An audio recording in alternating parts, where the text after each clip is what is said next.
According to Goldman Sachs, AI could replace 300 million full-time jobs globally. Companies like Google, Amazon, and IBM have already laid off thousands of employees due to AI-driven automation. But here's the real question. If jobs are disappearing, how do companies expect to keep selling products and services? Who's going to buy if people aren't earning? To answer this question, let's think about these two hypothetical situations. Scenario 1, the AI boom economy. Let's imagine a world where AI leads to an unprecedented increase in productivity, reducing costs for businesses and making products cheaper for consumers. Just like the Industrial Revolution eventually created more jobs than it destroyed, AI could pave the way for new industries we haven't even imagined yet. AI ethics consultants, automation supervisors, and digital experience designers. We're already seeing new roles like prompt engineers. Scenario 2, the AI recession crisis. Well, there is always a flip side. We could also end up in a world where automation replaces millions of jobs faster than new opportunities emerge. Wealth consolidates into the hands of corporations and elite AI owners, while the middle class shrinks dramatically. With fewer people earning wages, demand for goods plummets, and the economy enters a deflationary spiral. It is always said that history repeats itself, but does that mean it would always have the same effect? We see job losses during the industrial and internet revolutions as well. But what's the difference? The difference is that AI is evolving at a pace never seen before. The Industrial Revolution took decades, but AI is transforming industries in months. Between 2023 and 2027, approximately 83 million jobs may be lost due to AI, but around 69 million new roles could emerge, resulting in a net loss of 14 million jobs. According to the recent report by the World Economic Forum, AI and machine learning specialists top the list of fast-growing jobs, followed by sustainability specialists and business intelligence analysts. The majority of the fastest-growing roles on the list are technology-related roles.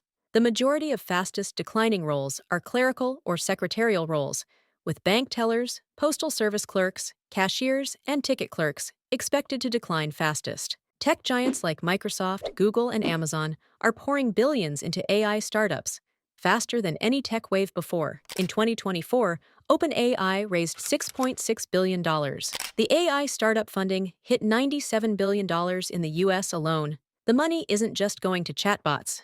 We're talking AI-powered robotics, self-driving tech, biotech, and much, much more. ChatGPT reached 100 million users in 2 months, and if that seems like a lot, it is predicted that the AI market size would grow past 800 billion USD by 2030. A recent study by Sam Altman's OpenAI tested the concept of universal basic income.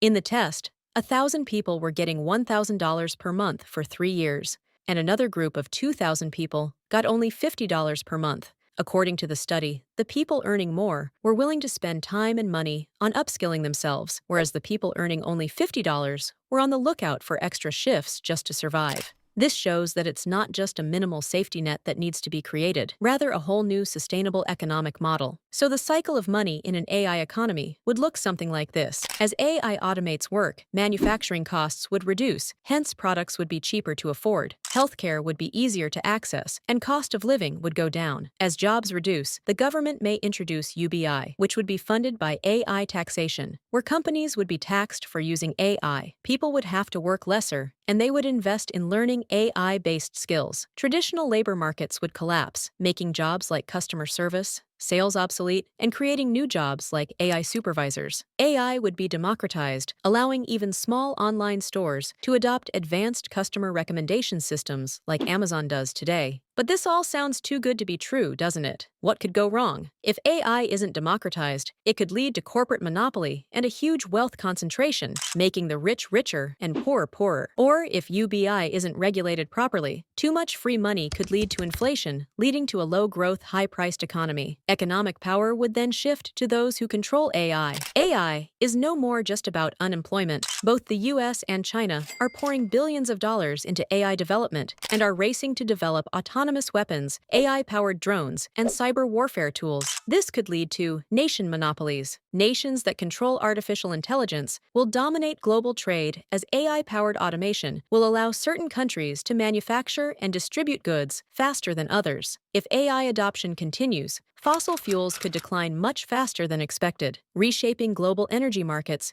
and reducing oil-dependent economies' influence. For decades, oil-rich nations have held immense power. Oil has been used as a political weapon. Today, we see a similar opportunity. Semiconductors are the new oil. Right now, Taiwan's TSMC, South Korea's Samsung, and America's Intel dominate semiconductor manufacturing. But China wants in. And this is where things get interesting. In 2022, the US banned export of semiconductor chips to China. 90% of the world's most advanced chips are made in Taiwan. This gives Taiwan massive geopolitical leverage, making it one of the most important places on Earth. China sees Taiwan as part of its territory, but if they take control, they also take control of the global semiconductor supply. That's why the US is heavily investing in bringing chip manufacturing back home. The Taiwan Semiconductor Manufacturing Corporation, which is the largest contract chip maker and supplier to companies like Apple and Nvidia, have been rumored to be in talks for a stake in Intel, the world's largest manufacturer of CPUs and semiconductors. But there's only one way to find out if this is true. So the bottom line is, countries that can lead AI will have an economic edge. But this isn't the only problem. Chip manufacturing comes at an insanely high cost. First off, building a semiconductor factory can cost up to $10 to $20 billion for a single advanced plant. And these aren't like your typical factories. They need extreme precision, cutting-edge machinery, and ultra-clean environments where even a speck of dust can ruin a chip. To make next-gen chips, companies rely on EUV lithography machines, which is a cutting-edge technology used to create incredibly small patterns on chips, which can cost up to $400 million per unit. The demand for chips is outpacing supply. If companies don't ramp up production fast enough, we could face another major shortage, driving prices higher for everything. Let's not forget the power crisis.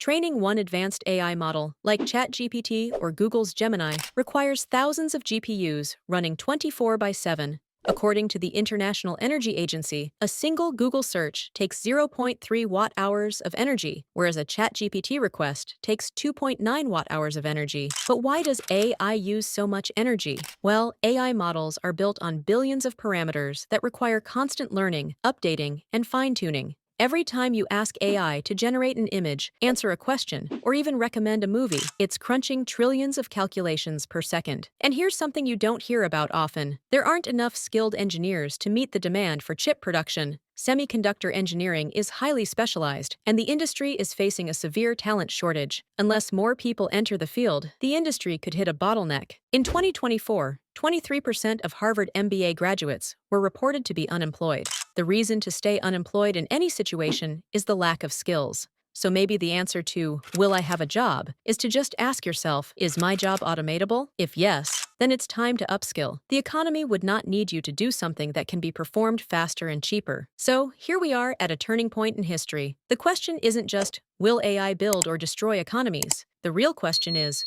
who will control it? And how will we, as a society, adapt? We'd love to hear your thoughts, so make sure to drop a comment below.